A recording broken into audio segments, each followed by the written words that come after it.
오늘 우리가 살펴보는 베드로 전서의 핵심 주제 하나가 고난이라고 하는 것입니다. 고난하면 가장 떠오르는 것, 예수님께서 십자가에 달려 돌아가신 고난. 그 고난뿐만 아니라 예수 그리스도를 믿고 고백하는 모든 성도들, 그 성도들이 당하는 고난이 있고 내 자신이 당하는 고난도 있습니다. 어떤 사람은 선을 행하다가 고난당하기도 하고요. 어떤 사람은 자기가 악을 행함으로 인과응보로 당하는 고난도 있습니다. 오늘 우리가 먼저 읽은 4장의 말씀은요, 성도는 누구나 할 것 없이 고난을 당한다라는 것입니다.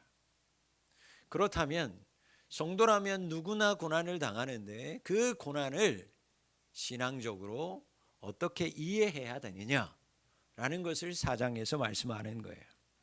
그리고 나서 이것을 신앙적으로 고난을 이해했다면 5장 말씀은 그 고난의 삶 속에서 정말 그리스도인들은 어떤 삶의 자세를 가지고 실제적으로 살아가야 하는지를 교훈하고 있습니다. 베드로는 오늘 본문에서 제일 먼저 신자들에게 이렇게 얘기를 합니다. 시험의 불을 당할 때 이상하게 여기지 말라는 거예요. 낯설다. 왜 내게 이런 고난이 왔을까? 생각하지 말라는 거예요. 그리스도인들이 고난당하는 것은 여러분 지극히 정상이요, 당연하고 자연스러운 것이라고 말씀합니다. 여러분, 베드로 사도의 이 말이 여러분 이해가 됩니까? 문자적으로는 이해되는데 실상에서는 잘 받아들이기가 쉽지 않습니다. 시험을 이상하게 여기지 말라. 시험이, 고난이 자연스러운 것이다. 우리는 신앙생활 잘할수록 이렇게 하나님 말씀 듣고 은혜 받고 나아가서 그 말씀대로 살고 순종할수록 형통하기를 바라는데, 오늘 하나님의 말씀은 너희들이 믿음으로 살수록, 말씀에 따라 은혜 가운데 충만하게 성령 충만하게 살수록 형통하기는커녕 불시험이 온다, 시험 당한다, 이것이 당연하게 여겨라. 이 말씀을 우리가 어떻게 아무렇지도 않게 자연스럽게 받아들일 수 있겠어요? 오늘의 배경 가지고는 참 이 말씀을 받아들이기가 어렵습니다. 그래서 이 말씀을 이해하려면 사실은 이 당시 초대교회의 상황을 우리가 좀 이해할 필요가 있어요. 초대교회는 한마디로 부흥의 역사가 일어났지만 그 부흥만큼이나 고난도 너무나 강하게 다가왔던 시대, 그것이 바로 초대교회의 고난의 역사입니다. 여러분, 초대교회 박해의 역사는요, 이미 우리가 잘 아는 네로 황제 이전부터 시작되었어요. 네로 황제 이전에는요, 대대적인 박해가 아니라 부분적인 박해였습니다. 그래서 지역적이고 부분적이었기 때문에 내가 오늘 고난을 이곳에서 당해요, 박해가 이곳에 임해요. 그러면 이곳이 아닌 다른 지역으로 옮기면 그 고난 박해를 피할 수 있었어요. 그래서 네로 황제 이전의 박해는 기존에 계속 박해가 이어지고 있었지만 얼마든지 피해 다닐 수 있었다, 그 얘기입니다. 그러다가 우리가 잘 아는 그 네로 황제가 황제로 등극하면서 기독교를 향한 본격적인 박해가 시작되죠.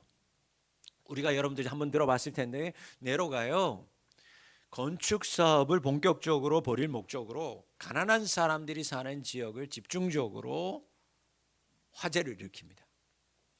그 가난한 사람들 다 몰아내고 그곳에다가 자신의 업적을 세우기 위해서, 건축을 하기 위해서 가난하게 사는 사람들 곳에다가 다 불을 질러요.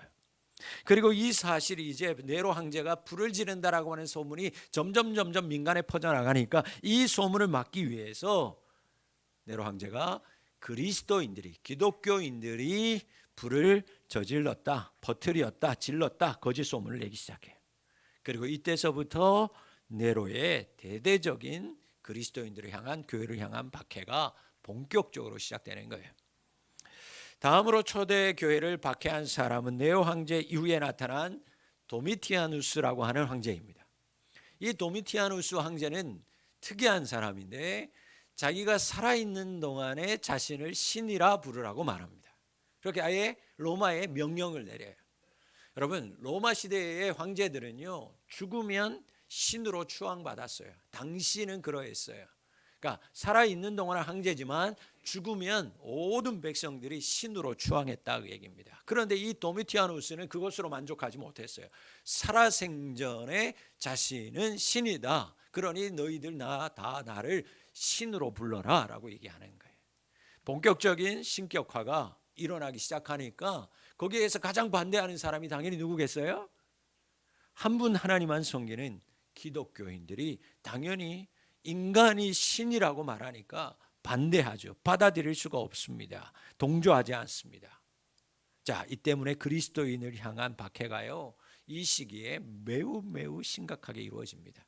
우리가 아는, 여러분, 밤모섬으로 유배가는 사도 요한이 이때 밤모섬으로 유배가게 되었고 그곳에서 요한계시록을 집필합니다. 그때가 바로 도미티아누스 황제가 고난 가운데 박해하던 시절이었어요. 그런데 이 사람보다 더 심하게 기독교를 박해한 사람이 있었는데 누구냐면 트라야누스라고 하는 황제였습니다. 이 사람은 평생 군인으로 살았어요. 대단한 군인이었습니다. 총망받고요, 백성들에게도 엄청난 존경받는 사람이었어요. 그런데 이 평생 군인으로 살던 사람이 황제가 되면서 국민들에게 새로운 법령을 하나 내려놓습니다. 그런데 그 법령 속에 이런 대목이 있어요. 기독교인만 아니면 아무리 극악무도한 흉악범이나 살인범이라 할지라도 극형을 받지 않는다. 다시 말하면 기독교인들은 살인마, 살인자, 극악무도한 사람보다 더 나쁜 놈이다. 그러니 이 사람들은 사형을 주지만 사형당하는 사람은 사형 안 준다. 그 정도라는 거예요. 여러분, 그 당시 순교자 저스틴이라고 하는 사람이 자신이 쓴 저서인 변증론을 이렇게 얘기했어요. 기독교인이라고 하는 단어는 곧 죽음이라는 단어의 대명사가 되었다라고 증언합니다. 그러니까 기독교인, 예수 믿는다는 것 때문에 그 당시의 모든 사람은요, 죽음을 각오해야 됐다 그 얘기예요. 그래서 이 시기가 그리스도인들을 향한 핍박이 가장 최고조에 이르렀을 때였어요.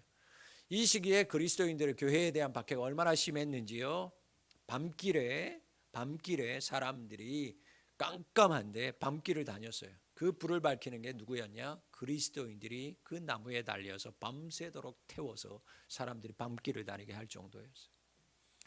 요즘 말하면 그리스도인들이 가로등이 되었다 그 얘기입니다. 밤새 자신의 몸이 그 불로 태워 죽는 일이 있었고요. 심지어는 살아있는 그리스도인들을 산채로 소금에다가 절여서 죽이기 시작했어요. 여러분, 오늘 이 말씀 4장 12절 말씀, 너희들이 시험당하는 것 이상하게 여기지 말라고 하는 말씀이 이제 조금 이 시대 속에서 반영되면 이해가 좀 되십니까? 여러분, 이때는요, 우리가 상상할 수도 없을 정도의 박해가 그리스도인들에게 일어났던 시대였어요. 그 당시 그리스도인들에게 고난, 안타깝지만 극히 자연스러운 일이었어요. 그래서 베드로는 고난당하는 것 이상하게 여기지 말라 말하는 거예요. 고난 피하지 말라는 거예요. 피한다고 피할 수 있는 게 아니었어요. 고난 앞에 숨지 말라는 거예요. 숨는다고 숨어지는 일이 시대가 아니었어요. 그래서 무엇보다도 고난을 두려워하지 말라고 말하는 것입니다. 왜? 그게 중요한 거예요. 왜? 피할 수 없으니까, 고난이 만연하니까, 그러니까 고난 이상하게 여기지 말라. 아니요. 왜 고난을 두려워하지 말고 이상하게 여기지 말을까? 여러분, 오늘 정말 우리 중창단이 찬양했던 것처럼 지금 당하는 그 고난 안에 주님의 뜻이 있다라는 것입니다. 우리가 당하는 모든 고난 앞에 주님의 뜻이 있다라는 거예요. 그러면 그 주님의 뜻이 무엇인지 알아야 우리가 견딜 거 아니겠어요? 이상하게 여기지 않을 거 아니겠어요? 여러분, 우리에게 다가오는 이 고난에 담겨있는, 숨겨져 있는 우리 주님의 뜻, 하나님의 뜻이 과연 무엇일까요? 베드로전서 앞에 2장 21절에서 이렇게 얘기해요. 그리스도인들이 고난당하는 것은 예수님께서 이미 본을 보여주신 것을 따라가는 것이다. 여러분, 한번 보실까요? 2장 21절입니다. 이렇게 얘기합니다. 이를 위하여 너희가 부르심을 받았다. 여러분, 이것 때문에 여러분들이 하나님의 자녀가 됐다라는 거예요. 무엇 때문에?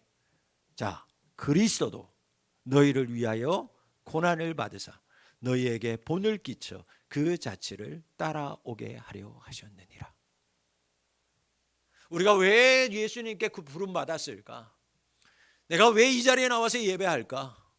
내가 죄인이었는데, 내가 지옥 가야 되는데 왜 나를 하나님의 백성으로 삼으셨을까? 예수님께서 먼저 본을 보이셨고, 무엇을? 고난의 본을. 그리고 너희들도 그 고난의 본을 따라오라는 것입니다. 여러분, 우리가 예수 믿는 것으로 고난당하는 것, 내가 잘못해서 고난당하는 것이 아니라 예수 믿는 믿음 때문에 당하는 고난은 예수님이 먼저 가신 길인 줄 믿으시기를 바랍니다. 여러분, 하나님이 여러분들을 왜 부르셨을까요? 여러분, 여러분을 부르신 이유가 무엇이라고 생각하세요? 잘 먹고 잘 살라고 하나님께서 부르셨을까? 여러분, 예수님 본받고 예수님 따라가라고 여러분을 하나님이 부르신 줄 믿습니다. 그래서 그리스도인들은요, 예수님께서 먼저 가신 길, 그 길이 뭐냐? 성공하고 잘 되고 번영하는 게 아니라 예수님이 먼저 우리에게 가신 길이 뭐냐? 고난의 길이라는 거예요. 그래서 우리는 고난의 길을 따라가는 것입니다. 그래서 우리가 예수 믿으면 고난 당하는 거예요. 그러니 사도 바울은 그거 이상한 것 아니다라는 것입니다. 다음으로 고난에 담긴 의미가 뭘까? 여러분, 고난이 단순한 어려움을 겪는 것이 아니라 예수 믿는다는 이유로 당하는 우리 그리스도인들의 고난은요, 예수 그리스도께서 가신 그 길을 따라가는 거면서 예수 그리스도의 고난에 동참하는 거예요. 우리가 고난 당하는 건 단순히 내가 어려움을 당하는 게 아니라 예수님이 당한 그 고난에 우리가 동참하는 거예요. 그리고 그 고난에 동참함으로 어떤 신비로운 역사가 일어나냐면, 우리가 예수 믿고 예수 믿는 것으로 그리스도의 고난에 동참하게 되면 어떤 신비한 일이 일어나는가? 영적으로 그리스도와 내가 하나가 되기 시작하는 거예요. 예수님과 내가 연합되기 시작한다, 그 얘기입니다. 그래서 베드로는요, 고난을 통해서 예수님의 고난에 동참하고 우리가 예수 그리스도의 동참함으로 예수 그리스도와 내가 하나 되기 시작하면 그것은 기쁨이라. 그것은 오히려 내게 어려움이 아니라 그것은 나에게 영광이 되고 기뻐할 수 있게 된다. 왜? 예수님이 재림하실 때, 그리스도의 고난에 동참하고 하나님과 예수님과 하나 된 사람은 하나님께서 그들에게 복을 주실 거니까. 그래서 그 고난은 단순한 어려움이 아니라 예수와 하나됨으로 말미암아 내가 예수 재림하실 때 나도 하나님 앞에 설 수 있다라는 그 소망이 있으니 고난 중에도 너희들 무엇하라고요? 기뻐하라고요. 즐거워하라고요. 여러분, 인상 쓰고 있지 말고 기뻐하라. 예수 믿는 것 자체가 그것이 고난일지라도 감사하며 살아야 될 줄 믿습니다. 여러분, 예수님 고난에 동참하는 사람은 예수님과 하나 된 사람이에요. 그럼 예수님 하나 된 사람은 무엇만 기다리냐? 예수님 오실 날만 기다린다, 그 얘기. 예수님 오실 날만, 그날만 기다려요. 그리고 그날 예수님이 재림하시는, 나에게 다시 오시는 그날을 생각하면서 지금 당하는 모든 고난 속에서도요, 주님이 오실 거니까 기뻐하는 거예요. 즐거워할 수 있다. 이 예화가 전혀 안 맞는 예화일 수 있어요. 여러분, 우리가 학교 다니다가 왜 그렇게 오랫동안 선생님들이 우리 때는 그렇게 팼는지, 그렇죠? 스승의 주일이지만 죄송해요. 그 당시는 참 말도 안 되는 이유로 많이 맞았어요. 예. 제가 그랬으니 뭐 우리 어르신들 더 하시게 안 하겠어요. 제 친구는 가끔가다 그래요. 너는 안 맞아봐서 모르지. 나는 뭐 매일마다 뭐 철봉에 묶여서 맞은 적도 있다. 말도 안 되는 소리를 하고 있어요. 자기는 그렇게 맞았대. 그래도 우리는 끝나면 선생님 감사합니다 이러고 들어갔잖아요. 그렇게 많이 맞았어. 막 이게 안 때리면 막 올라가서 책상도 늘고 많이 했잖아요. 그러면 벌 받다가 소망 한 가지는 뭐냐면 빨리 수업 좀 쳐라, 이거예요. 요 수업 좀 치면 끝나니까. 여러분, 전혀 다른 얘기지만 여러분, 우리가 이 세상에서 예수 믿으면 예수와 연합되는 거예요. 그러면 그 연합된 사람의 소망이 있어요. 예수님 오신다. 마라나타, 예수여 오시옵소서. 예수님 오시면 그때는 이 고난이 끝나고 하나님께서 나를 인정하시는 그날, 고난은 끝나고 복 있는 인, 그래서 그날만 사모하는 거예요.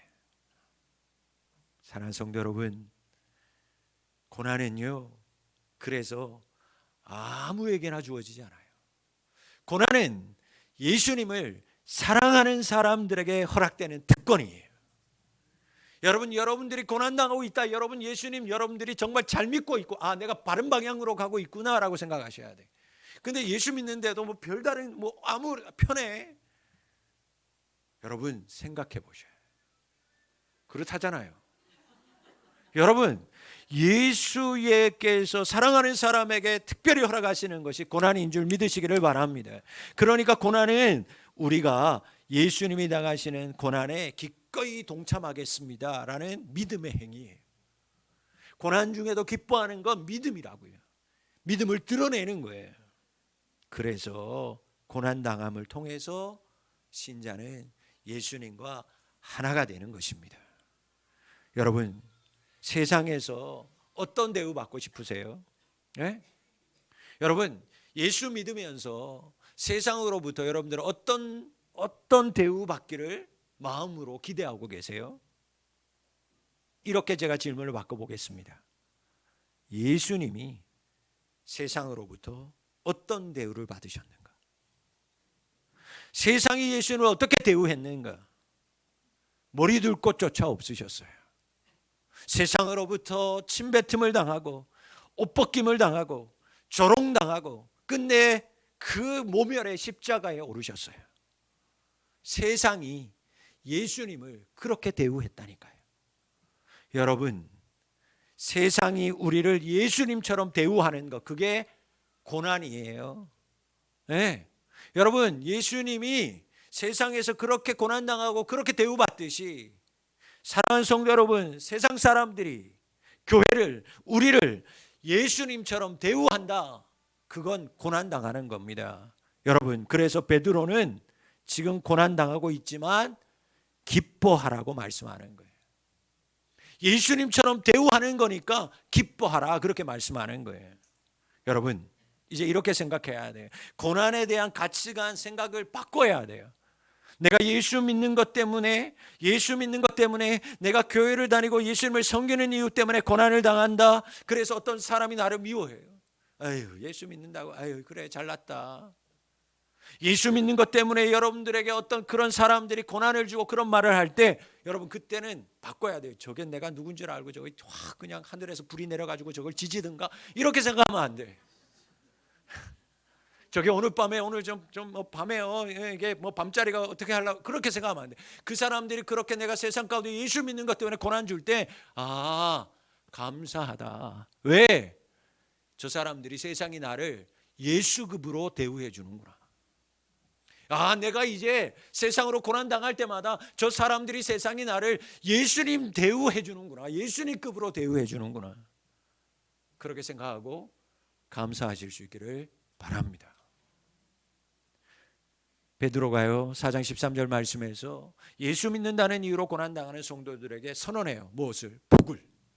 예수 믿는 사람 복 있다, 이렇게 얘기합니다. 너희가 그리스도의 이름으로 치욕을 당하면, 고난당하면 무슨 사람이라고요? 복 있는 사람이다. 여러분 축복하세요. 당신 복 받은 사람이야. 고생하고 있다며,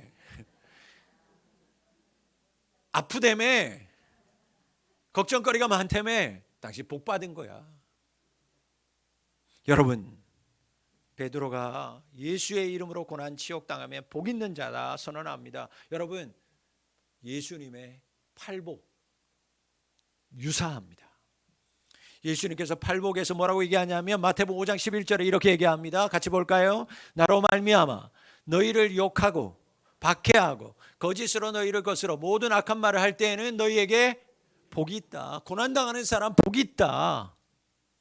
자, 고난당하는 사람 복이 있는데 어떤 복일까요? 복권을 긁으면 이야, 그런 복 아닐 거 아니겠어요? 고난당하는 자에게 하나님께서 주시는 복이 뭐냐? 팔복에서는 예수님 이렇게 얘기합니다. 하늘에서 너의 상이 큼이라. 할렐루야. 근데 베드로는요, 오늘 14절에 복을 선언하고 하반절에 보니까 무슨 복이 있냐고 얘기하냐면 이렇게 얘기합니다. 영광의 영, 곧 하나님의 영이 너희 위에 계시기 때문에 복이다 라고 얘기하는 거예요. 성령님이 지금 너희와 함께하고 있어, 고난받는 사람과. 그러니 복받은 거야. 여러분, 팔복과 예수님 말한 복, 그리고 베드로가 지금 말하는 이 복, 고난받는 사람들에게 복의 차이가 있다면, 예수님이 말하는 복은요, 지금이 아니라 미래 하늘에서 보상받는 거라는 거예요. 그런데 베드로는 아니요, 지금 여기에서 그 복을 받는다. 그런데 그 받는 상이, 그 받는 복이 복권 긁어서 받는 물질적인 것이 아니라, 육체적인 것이 아니라 성령이 너희에게 계신 것이 복이다. 사랑하는 성도 여러분, 이 복이 여러분들 가운데 임해야 될 줄 믿습니다. 시편, 우리가 잘 아는 119편 71절 말씀, 우리 다 같이 한번 고백할까요? 시편 119편 71절입니다. 시작. 고난당한 것이 이로 말미암아 내가 주의 율례들을 배우게 되었나이다. 아멘. 여러분, 이 말을 아무나 할 수 있겠어요? 정말 믿음 좋은 사람이 이 믿음 가지고 고난당하는데, 그 고난을 다 겪고 나서 성령님께서 나와 함께 하시는구나, 이 고난 속에서도 주님이 나와 함께 하시는구나, 그것을 경험하고 나서 고백하는 거예요. 고난당하는 게 내게 유익이었습니다. 왜? 내가 그 고난 때문에, 그 시험 때문에, 그 시험과 어려움 때문에, 그 눈물 때문에, 내가 그 눈물 골짜기를 걸어가는 것 때문에 그때마다 예수님을, 말씀을 더 붙들었으니까 그 고난이 내게 유익이었습니다. 어떻게 세상 사람들이 이런 고난을 얘기할 수 있어요? 이것이 어떻게 복이라고 얘기할 수 있어요? 고난이 복이라고 얘기할 수 있는 것은 신앙인밖에 없어요. 그리스도인밖에 없어요. 그렇게 고난을 복이라고 말할 수 있는 우리 성도님들이 되셔야 되지 않겠어요? 여러분, 믿음이 뭡니까? 신앙의 길이 뭐예요? 고난의 길, 눈물 나는 이 골짜기. 그런데 이 시편의 기자처럼 나는 이 고난의 길을 걸어가면서 행여나 이 고난이 나 때문에, 내가 하나님의 영광을 가린 것 때문에 아닐까 돌아보면서 하나님의 말씀대로 살고자 힘쓰고 애쓰고 자기를 쳐서 복종시켰다라는 거예요. 그래서 정말 믿음 안에서 이 길을 걸어갔더니 돌아봤더니 모든 것이 하나님의 은혜였고 복이었다. 고난 때문에 나는 하나님의 말씀을 더 붙들었어요. 내가 고난 때문에 이 예배에 더 집중했어요. 내가 예배 때문에 내가 편안할 때는 그냥 내가 잘해서 은혜 받았나 보다, 내가 건강해서 예배 드리나 보다 그랬는데, 고난 속에 있고 육체의 연약함이 있고 시험거리가 있다 보니까 아니더라는 거예요. 그래서 하나님을 더 붙들었습니다. 말씀대로 살려고 노력했습니다. 그래서 고난은 내게 유익이었습니다. 여러분, 하나님이 이런 사람들에게 복 주시지 않겠습니까? 여러분, 이런 사람들이 상을 받는 거예요. 그런 사람들 위해 성령님이 임하시는 거예요. 그런 교회 위에 성령님이 충만하게 임하게 되는 줄 믿습니다. 여러분, 뭐가 복이에요? 뭐가 복이에요? 큰 아파트요? 금은 모아 있는 거요? 내가 10년 전만 돌아가면 내가 뭐 할까? 10년 정도 돌아가면 난 당연히 삼성, 하이닉스 주식 사고 막 5만 원 할 때, 3만 원 할 때 그 돌반지 잔뜩 모아놓을 거. 그러면 내가 지금, 그리고 내가 이거 가지고 막 교회 헌금도 많이 하고, 그런 생각 다 하시잖아. 나도 한다니까요. 여러분, 그게 복이 아니요, 성령님이 함께 하시는 것 그 자체가 복인 줄 믿습니다. 가난하여도, 오늘 우리가 찬양해서 가난하여도, 건강하지 않아도 그 가운데 성령님이 함께 하시는 것이 복이에요. 여러분, 예수님으로 인해 고난당할 때 성령이 여러분들 위해 머물러 계세요. 그러므로 고난당할 때마다 성령님이 나와 함께 하신다 믿고 위로받고, 아니 더 나아가 감사, 기뻐하고 찬송할 수 있기를 주의 이름으로 축원합니다. 베드로는요, 4장에서 고난당하는 것이 이와 같은 마음으로 이해해야 돼. 고난당하는 이런 믿음으로 받아들여야 돼. 그래서 그것을 이해한 사람, 믿음의 사람은 이제 5장에서 구체적으로 어떤 삶의 자세로 살아야 되는가, 실천을 얘기합니다. 여러분, 예수님처럼 우리를 세상이 고난으로 대우합니다. 세상 사람들이 세상이 교회와 성도들을 고난으로 대우합니다. 그러면 이 험한 세상, 힘든 세상, 교회는 그리스도인 된 우리는 그러면 그때 어떤 삶의 자세를 가지고 살아야 될까? 첫 번째, 하나님의 능하신 손 아래서 겸손하셔야 돼요. 여기에서 하나님의 손이라는 건요, 하나님의 능력을 얘기하는 거예요. 에스겔서에서 말씀하는 하나님의 손, 하나님의 능력을 얘기합니다. 여러분, 우리가 고난당할 때 겸손을 잃지 않으면, 끝까지 겸손하면 하나님의 그 손, 능력의 손이 반드시 여러분들 들어 하나님께서 여러분들 높여 주십니다. 겸손해야 돼요. 여러분, 하나님은 겸손한 사람 인정합니다. 아멘. 아무도 안 하잖아요. 세상에서 인정받는 사람, 막 잘 나가는 사람 하나님 인정 안 해요. 하나님 인정하는 사람은요, 믿음의 사람, 겸손한 사람이에요. 여러분, 그 겸손한 사람이 되어야 돼요. 성경에서 일관되게 하나님 앞에 인정받는 사람 누구냐? 겸손한 사람이었어요. 하나님이 교만한 사람은 쳐서라도 겸손하게 만들어서 복 주셨어요. 그래서 하나님 앞에서 설 수 있는 사람은 겸손한 사람이에요. 내가 죄인입니다. 사랑하는 성도 여러분, 고난당할 때 하나님의 능력을 믿잖아요. 그럼 겸손할 수 있어요. 하나님의 손을 보잖아요. 겸손할 수 있어요. 여러분, 나를 때려요. 예수 믿는다고 자꾸 뭐라고 해요. 회사 다니면 뭐 잘났다고, 예수 믿으면, 예수 믿는다고 그거 하나만으로 자꾸 사람들이 따돌리기도 해요. 얼마든지 같이 화낼 수 있죠. 얼마든지 멱살 잡을 수 있어요. 그러나 하나님의 능력을 믿는 자가 되면 겸손을 잃지 않아요. 그렇게 할 수 없다는 걸 알아요. 여러분, 예수님께서 산상보훈에서 이렇게 얘기합니다. 악한 자를 대적하지 말라. 이게 전제야. 뭐 하지 말라고요? 여러분들을 자꾸 힘들게 하는, 예수 믿는다고 교회 다닌다고 악하게 하는 사람들이 있어요. 괜히 미워하고 그냥 싫어. 교회 다니는 사람 싫은 사람이 있어. 그런 사람을 성경에서 악한 자. 그런데 그 악한 사람을 여러분들이 뭐 하지 말라고요? 대적하지 말라고요. 그런데 더 중요한 건 그 다음 말씀이에요. 대적하지 마. 그러고 나서 너 이렇게 해야 돼. 자, 마태복음 5장 39절부터 41절 말씀을 같이 읽습니다. 시작. 나는 너희에게 이르노니 악한 자를 대적하지 말라. 누구든지 내 오른뺨을 치거든 내 왼편도 돌려대며 또 너를 고발하여 속옷 가지고자 하는 자에게는 겉옷까지도 가지게 하며 또 누구든지 너로 오리를 가게 하거든 그 사람과 심리를 동행하고. 여러분, 뺨을 쳐요. 너 예수 믿는다며, 예수 믿는 사람은 사랑 많아야 된다며, 그러면서 막 내 거 허락도 안 받고 가져가요. 야, 내가 이런 일을 해야 되는데 네가 예수 믿는데, 야, 사랑이 많아, 섬겨야지, 헌신해야지. 야, 네가 대신 나 바쁘니까 나 식구들하고 어디 약속 잡혔으니까 오늘 네가 나와서 일해. 그럴 수 있다고 얘기입니다. 그게 악한 자들이라는 거예요. 그런데 뭐 하지 말라고요?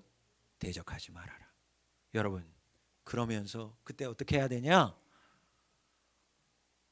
오른뺨을 맞으면 왼뺨도 대주고, 속옷을 가져가면 겉옷도 주고, 오리 심리까지 가주라는 거예요. 이것이 겸손의 자세예요. 겸손하라 그 얘기입니다.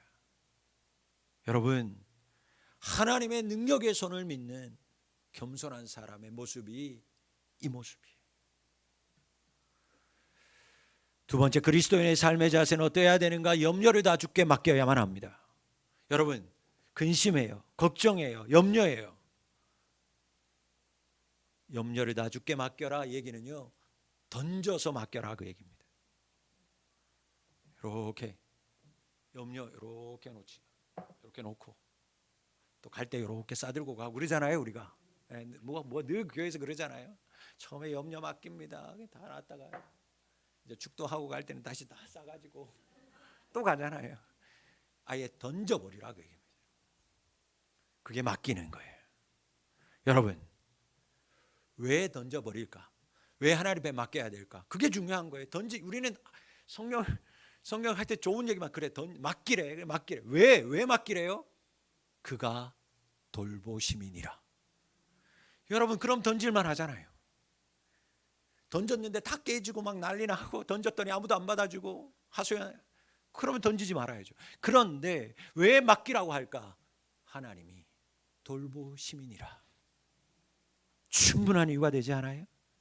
여러분, 하나님이 친히 하나님의 자녀를 돌봐주십니다. 하나님께서 하나님의 교회를 하나님께서 친히 돌봐주시고 사랑하시기 때문에 고난 중에 있는 염려, 근심, 걱정 다 주님께 맡겨야 되는 거예요. 염려하고 있어요? 여러분, 심각한 거예요. 병든 거예요. 여러분, 염려하고 있다? 근심하고 걱정하고 있다라는 건 돌보시고 사랑하시는 하나님을 나는 못 믿겠습니다 라고 하는 걸 태도로 보이는 거예요. 불순종이에요. 죄예요.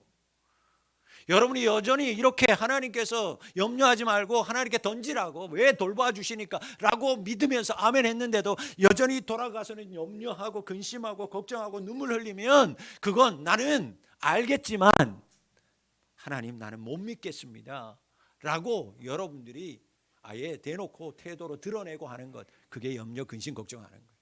여러분, 염려는, 근심은, 걱정은 하나님의 백성이 가질 올바른 자세, 태도가 아니에요. 시험이 왔어요? 문제가 왔어요? 여러분, 고난이 찾아왔어요? 두려워하지 말아요. 놀라지도 말아요. 왜? 하나님이 여러분을 돌보고 계시니까요. 하나님께서 우리 교회를 돌보고 계시니까요. 여러분, 여전히 여러분들의 교회를 뜨겁게 하나님이 사랑하고 계시니까요. 염려하지 말고 하나님께 맡기는 자가 될 수 있기를 주의 이름으로 축원합니다. 세 번째, 고난 중에 우리가 가져야 할 자세는 뭐냐? 근신하여 깨어 있으라고 말합니다. 근신하여 깨어 있으래요. 여러분, 베드로가 우리가 이렇게 살아야 되는, 근신하고 깨어야 되는 이유에 대해서 이렇게 설명합니다. 대적 마귀가 배고픈 사자처럼 신자들을 잡아먹기 위해서 지금 활동하고 있기 때문이다.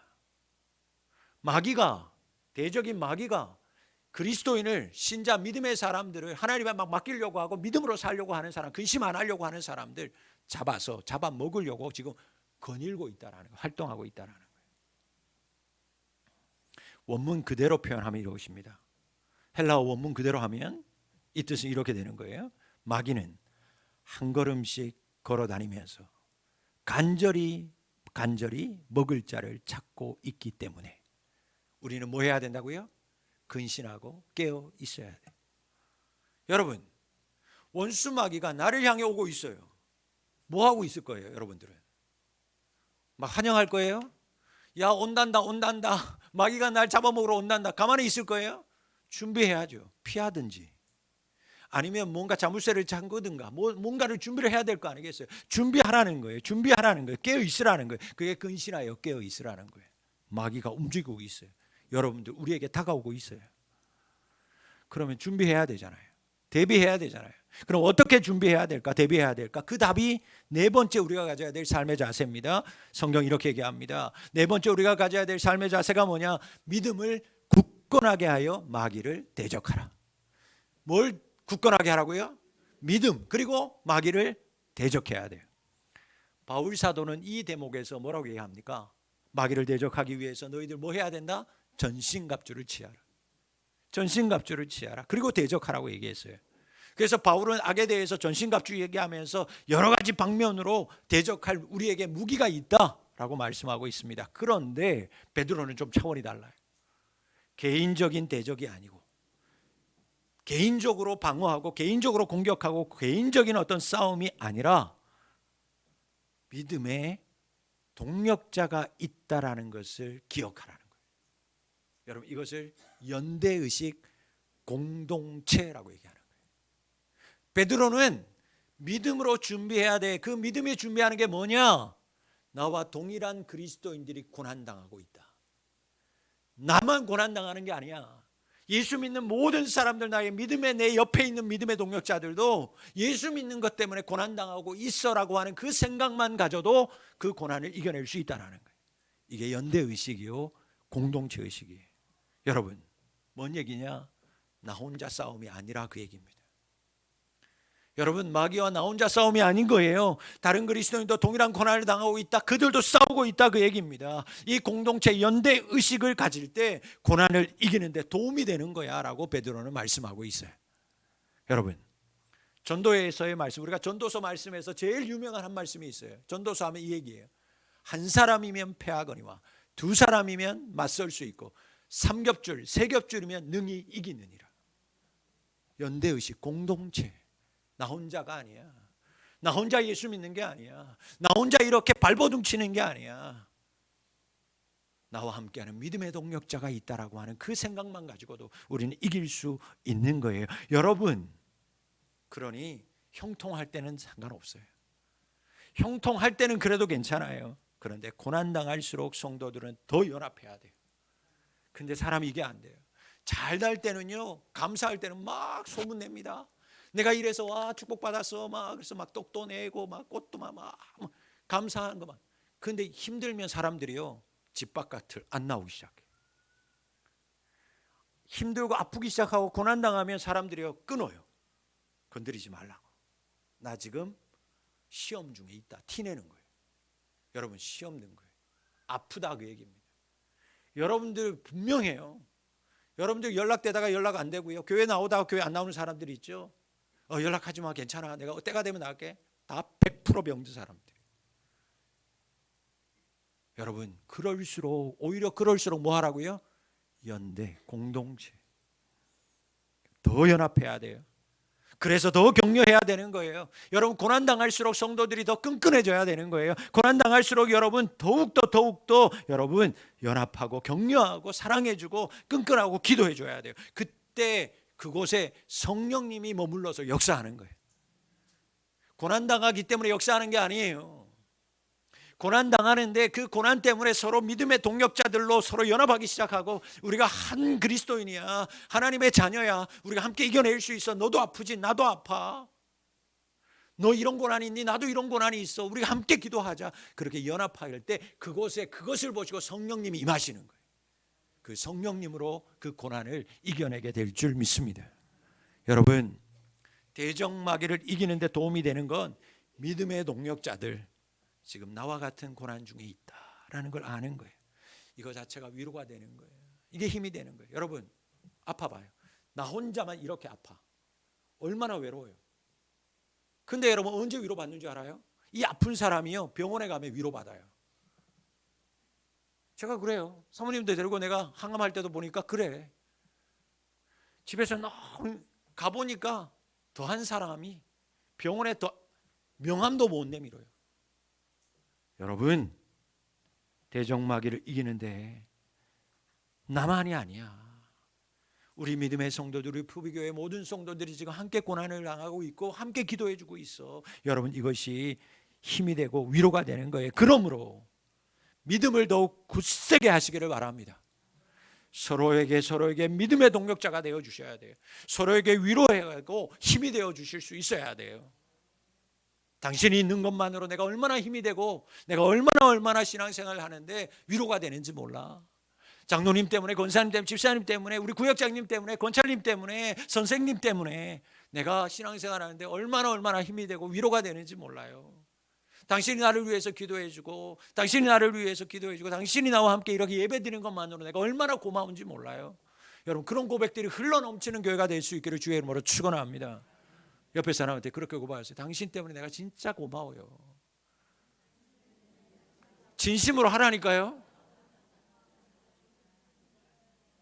남편 아내들이요, 서로 쳐다보십시오. 내가 당신 때문에 내가 죽지 못해 살아, 이게 아니라 내가 당신 때문에 진짜 고마워요. 빨리 하세요. 부부들 빨리 바라보면서 내가 당신 때문에 진짜 고맙다고. 믿음의 우리 성도들 인사하세요. 내가 당신 때문에 진짜 내가 감사하다고. 내가 기도 못할 때 당신이 기도하는 걸 아니까 내가 위로받는다고. 여러분, 넘쳐나야 돼요, 그런 고백들이. 여러분, 이런 사람들이 곁에 많아야 돼요. 그리고 여러분들이 이런 사람들이 먼저 되셔야 돼요. 힘들 때 우리 그 집사님, 그 권사님, 그 장로님, 목사님, 그 성도님 찾아가면 돼. 그 사람이 나를 위해서 반드시 기도하고 있을 거야. 여러분, 그런 사람들이 여러분들이 먼저 돼야 돼요. 그리고 이 지역에 우리가 교회가 그런 교회 되어야 할 줄 믿습니다. 소문 들어보니까 푸른비전 교회 가면 회복된대. 푸른비전 교회 가면 높낮이가 없대. 푸른비전 교회 가면 서로 사랑하는데 섬기기에 바쁘대. 그런 교회로 소문나야 돼요. 그때 우리에게 다가오는 모든 대적들이 한 길로 왔다 7길로 떠날 줄 믿습니다. 사랑하는 성도 여러분, 말씀을 맺습니다. 비 온 뒤에 땅이 더 굳어지는 거예요. 아멘. 그 말씀이 여러분, 그걸 모아놓은 게 오늘 10절 말씀이. 비 온 뒤에 땅이 더 굳어지는 거예요. 여러분, 신앙인에게 고난은요 선택이 아니에요. 대학교 가면 강의 선택 과목 안 들어도 되고 들어도 되고 자기가 선택하는 거예요. 여러분, 신앙인 그리스도인들에게 고난은 내가 선택하는 게 아니에요. 필수예요. 예수 제대로 잘 믿으면 제대로 잘 믿을수록 고난은 찾아와요. 필수라니까요. 그런데 여러분, 이 말씀을 기억해야 돼요. 오늘 10절 말씀에, 그런데 기억해야 돼요. 그 고난이 잠깐이니라. 여러분, 잠깐 고난이에요. 여러분, 그 고난 반드시 오는데 그 고난은 잠깐입니다. 이 고난 또한 다 지나가느니라. 아멘. 그런데 놀라운 하나님의 은혜가 여기 있어요. 잠깐의 고난인데 놀라운 하나님의 축복이 여기에 있어요. 뭐냐? 하나님이 그 잠깐의 고난 뒤에 우리에게 영원한 영광을 베푸신대요. 고난은 잠깐인데 영광은 영원하대요. 여러분, 고난은 잠깐이요, 영광은 영원하다. 여러분, 믿을만 하잖아요. 붙들만 하잖아요. 만약 이것을 세상 말로 말하면 투자할만 하잖아요.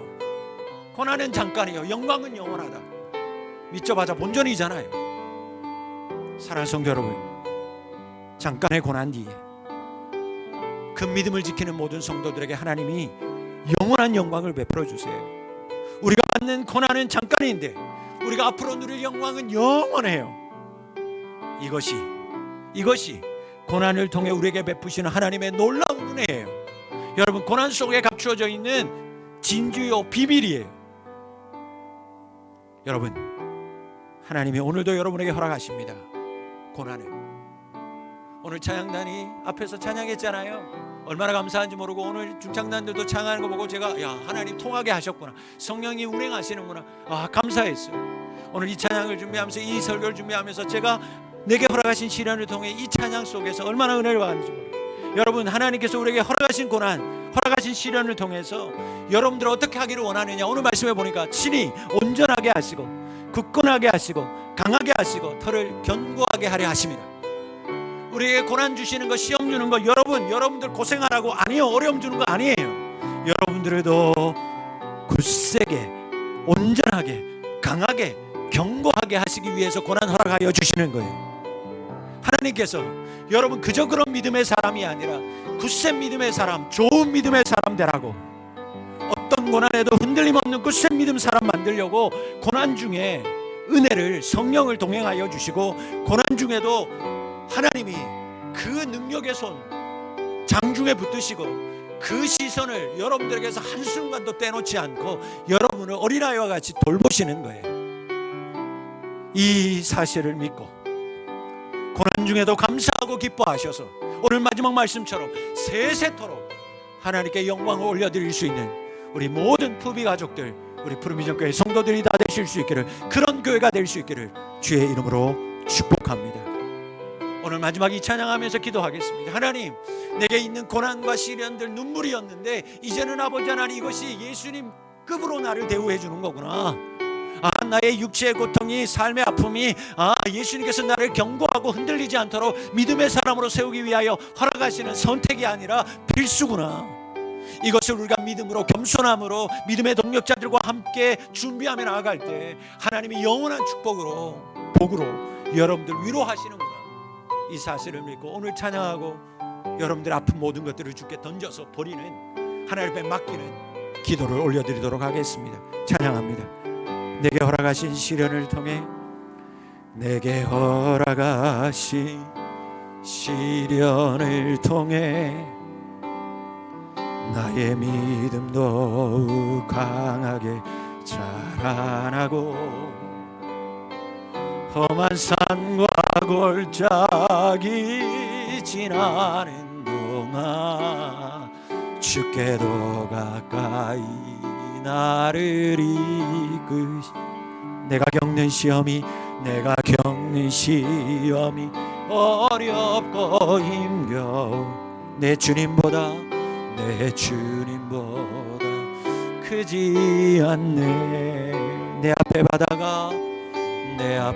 바다가 갈라지지 않으면 주가 나로 바다 위 걷게 하리. 아멘. 나는 믿네. 주의 능력으로 내 삶 새롭게 되리. 나는 고난 중에도 주의 손을 보십시오. 주의 능력으로 담대히 나가리라. 주와 함께 싸워 승리하리라. 날마다 믿음으로 나 살아가리. 기도하겠습니다. 하나님, 내게 이런 아픔이 있습니다. 이런 연약함이 있습니다. 이런 눈물남이 있습니다. 하나님 아버지, 오늘 믿음으로 맡깁니다. 그리고 겸손함으로 믿음의 동력자들과 악한 마귀들을 대적하겠습니다. 하나님 아버지, 하나님, 동일한 일들이 일어날지라도 이제는 그것을 감사함으로 받고 성령님 너와 함께 하심을 믿고 하나님 앞에 맡기며 나가는 믿음을 허락하여 주셔서 주님이 예비하신 복을 누리는 자가 되게 도와주시옵소서. 함께 기도합니다. 살아계신 아버지 하나님, 내게 허락하신 이 모든 고난을 통하여 나를 더욱더 견고하게 하시고, 아버지 하나님, 나를 더욱더 아버지 하나님이여 정말 견고하게 하시고 굳세게 하시고 강하게 하시고 온전하게 하실 듯 그 뜻을 믿습니다. 하나님, 고난은 세상이 나를 예수급으로 대하는 것입니다. 하나님 아버지 하나님의 예수의 믿음의 아버지 고난에 동참함으로 예수가 하나 되게 하셔서 성령으로 역사하신 하나님, 이제 고난 당할 때마다 내가 예수의 그리스도와 동참하고 예수 그리스도와 하나됨을 믿고 감사하며 주님만을 바라보게 도와 주옵소서. 그리하여 아버지 고난은 잠깐이요 영광은 영원한 것을 기억하며 주님만을 바라보게 도와주시고 아버지 감사함으로 기뻐하면서 하나님께 영광 올려드리는 삶을 살게 도와주옵소서. 그리 아니하실지라도 이 시련이 아버지 하나님이여 정말 끝없이 나가지만 잠깐임을 기억하며 인내하게 하시고 믿음으로 살게 하여 주시고 고난 중에도 아버지 하나님을 바라보는 은혜를 허락하여 주옵소서. 믿음을 허락하여 주옵소서. 믿음의 동력자들 허락하시니 감사합니다. 함께 고난받는 주의 종들입니다. 함께 주님의 나라를 세워가는 종들입니다. 축복하여 주옵소서. 위로하여 주옵소서. 새롭게 하여 주옵소서. 주의 은혜가, 주의 사랑이 성령의 동행하심으로 말미암아 우리 주의 종들을 사랑하는 성도들 한 사람 한 사람을 지켜주시고 저들의 육체, 저들의 삶, 저들의 모든 염려 근심을 주께 맡기오니 저들이 하나님을 향한 믿음으로 승리하게 하여 주시옵소서. 주께서 역사하여 주시옵소서. 믿음을 주시옵소서. 아멘. 나는 믿네. 나는 믿네. 주의 능력으로 내 삶 새롭게. 나는 믿네. 주의 능력으로 담대히 나가리라. 주와 함께 싸워 날마다 믿음으로 나 살아가리. 우리 구주의 힘과 그의 위로를 빌라. 주님 내 편에서 항상 우리 구주의 힘과 그의 위로를 빌라. 주님 내 편에 서서 항상 너 시험을 당해 죄 짓지 말고 너 용기를 다해 건물리치라.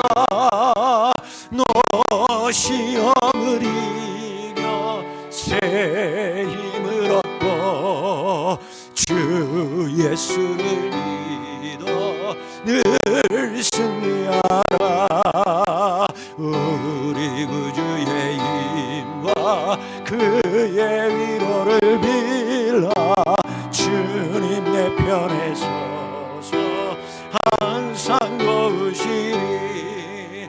내 친구를 삼가 잘 선택하고 너를 삼가 늘 조심하라.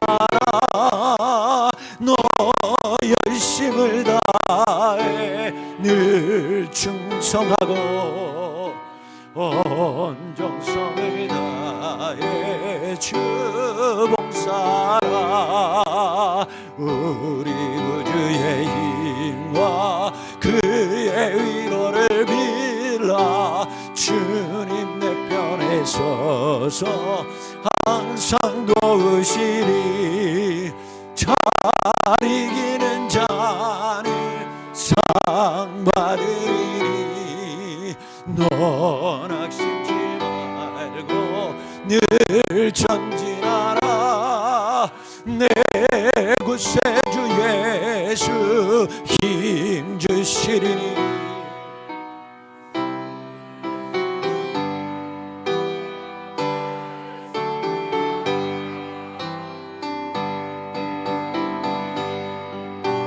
그의 위로를 빌라. 주님 내 편에 서서 항상 도우시리. 하나님,